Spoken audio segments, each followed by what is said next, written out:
Assalamualaikum. Waalaikumsalam.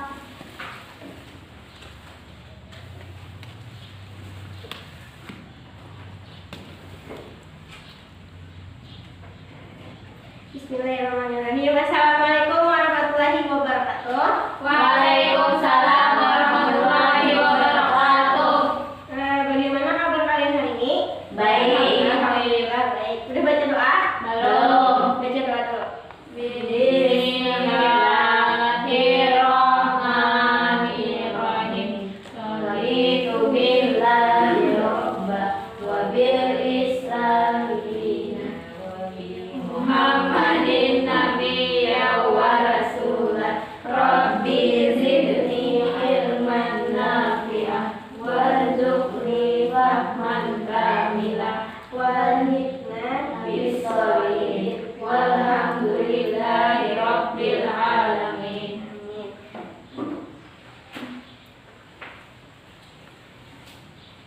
Udah siap belajar hari ini?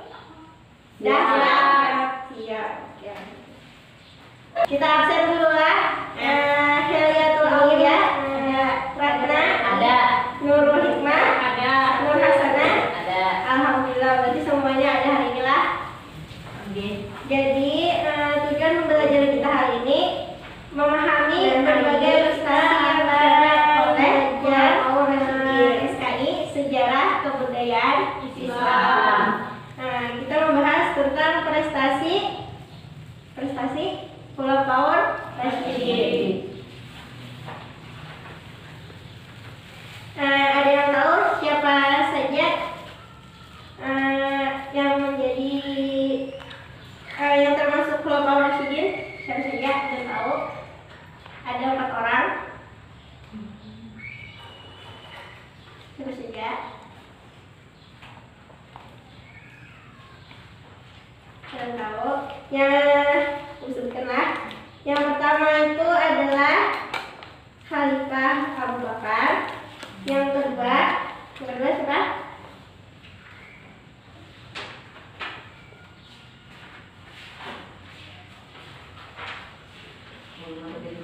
Iya, Umar bin Khattab.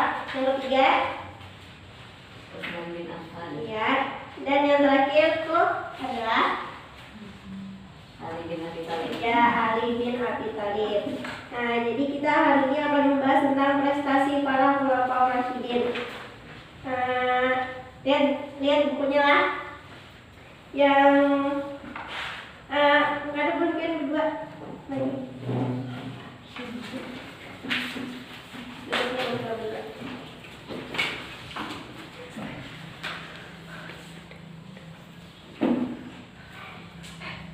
Yang pertama itu prestasi Khalifah Abu Bakar.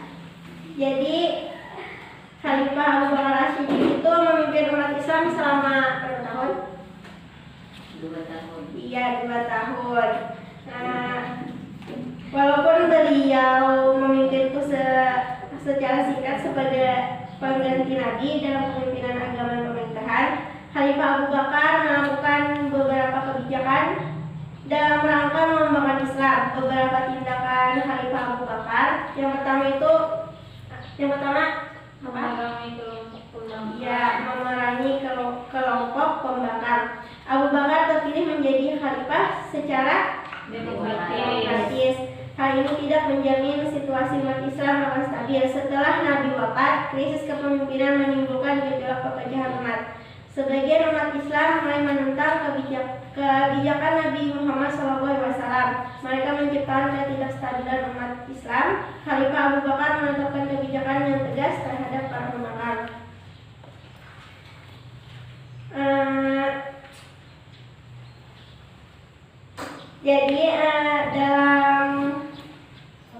Jadi ada beberapa sekelompok orang yang awalnya Islam, habis itu kembali ke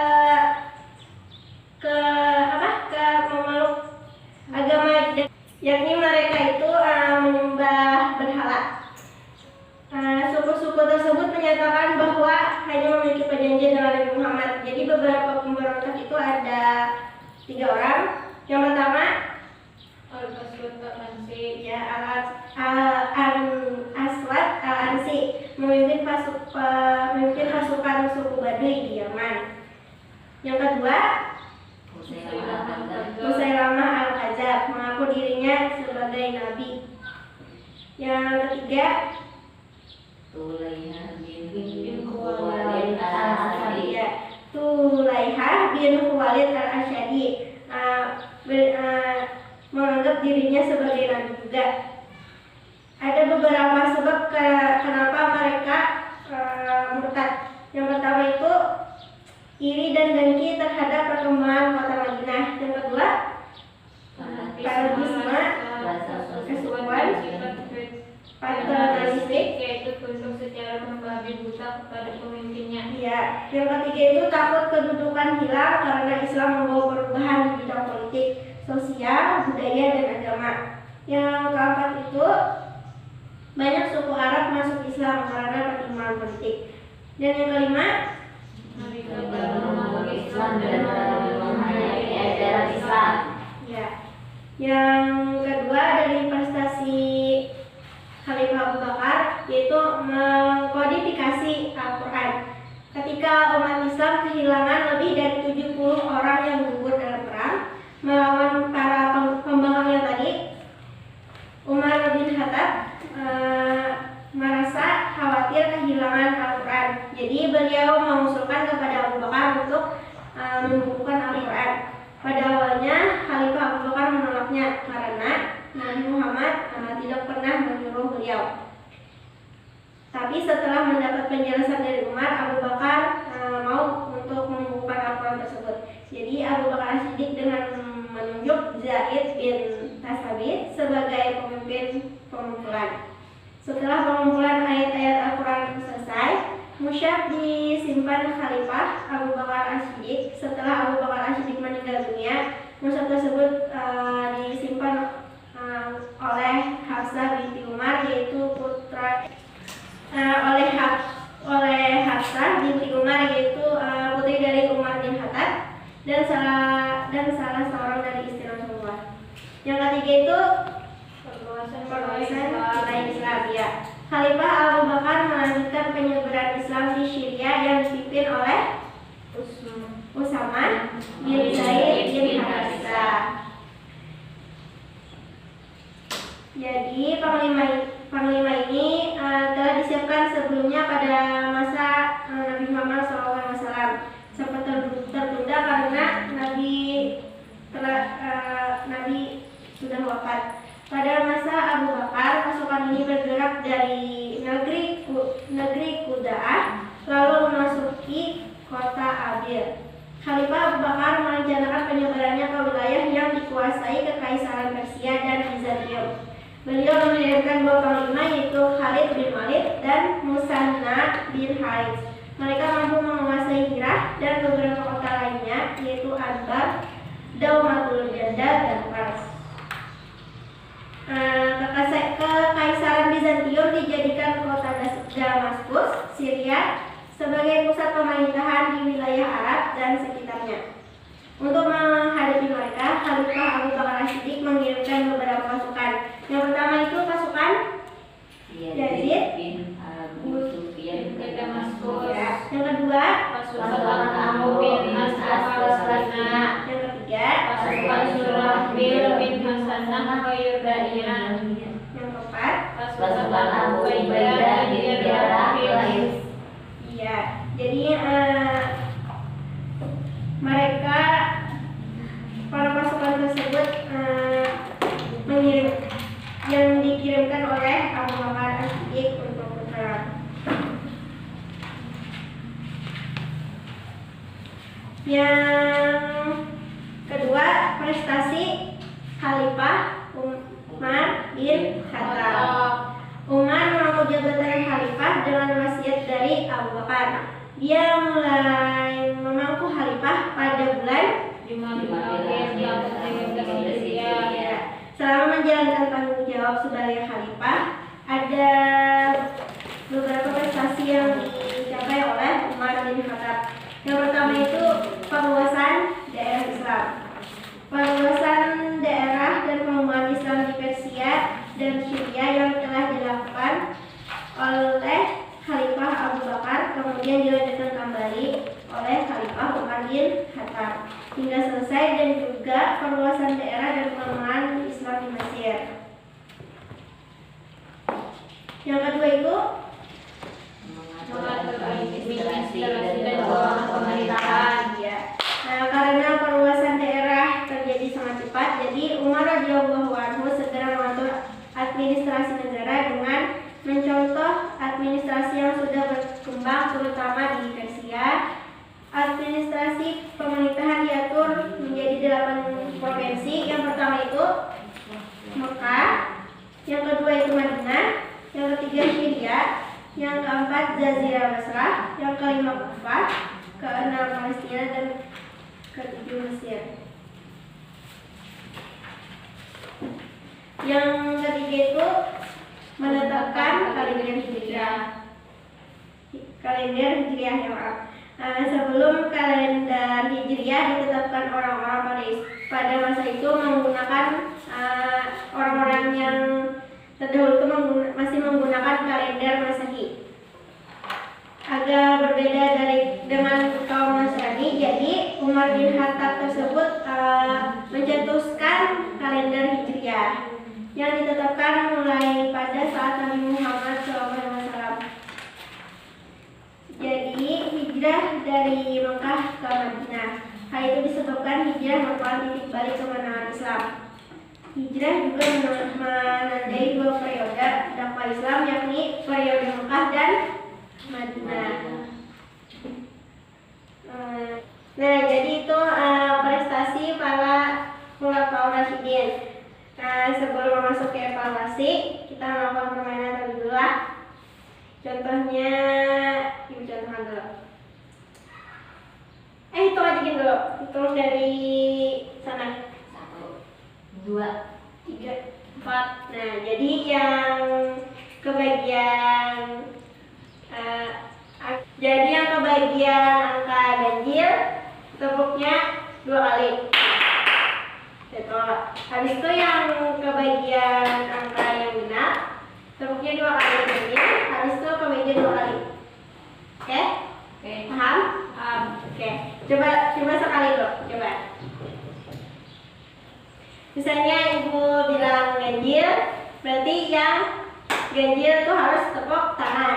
Misalnya ibu yang bilang yang genap, harus tepuk tangan sambil ke meja. Mulailah. Paham? paham. Tuh, lepas dulu. Udah. 1, 2, 3. Ganjil. Genap. Genap.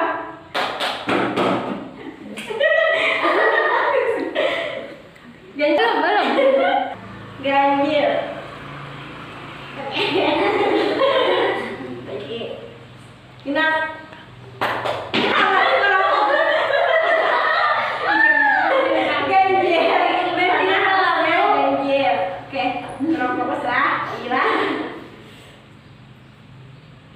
Ganjil. Oke, siap. Genap. Oke. Ganjil. Ganjil. Genap. Ya, oke. Tepuk tangan untuk semuanya. Nah, tadi kita udah melakukan ice breaking, jadi kita lanjutkan evaluasi lah.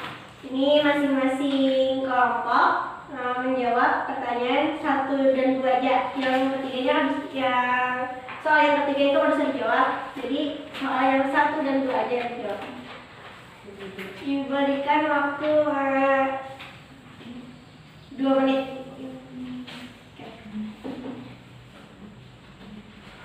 Kalau sudah selesai nanti bisa diberikan kembali pula.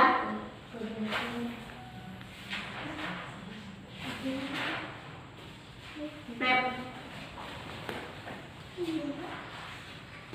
Udah selesai menjawabnya? Udah. Nanti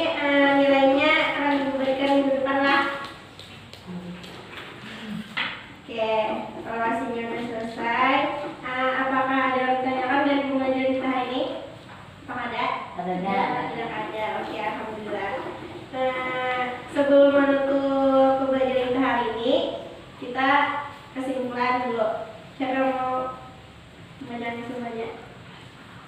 Oke, Ratna, silahkan. Setelah mengamati prestasi keempat, Khalifah, terdapat persamaan prestasi pada penyebaran daerah Islam. Hal ini disebabkan oleh beberapa faktor antara lain: A. Islam mengajarkan semua sendi kehidupan, baik agama, sosial, politik, ekonomi, dan budaya. B. Kewajiban dakwah bagi pemeluknya merupakan pendorong utama bagi para sahabat untuk menyebarkan Islam. C. Bizantium dan Persia mulai melemah, membuat Islam bisa berkembang dengan cepat. D. Kebebasan beragama bagi masyarakat di Bizantium membuka peluang untuk mengajarkan ajaran Islam. Ya, terima kasih kepada Ratna telah memberikan kesimpulan dari pembelajaran kita hari ini. Sebelum menutup pembelajaran kita mengucapkan alhamdulillah. Alhamdulillah. Oke.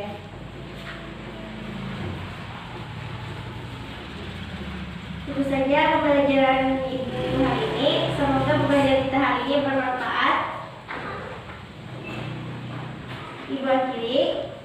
Assalamualaikum warahmatullahi wabarakatuh. Waalaikumsalam warahmatullahi wabarakatuh.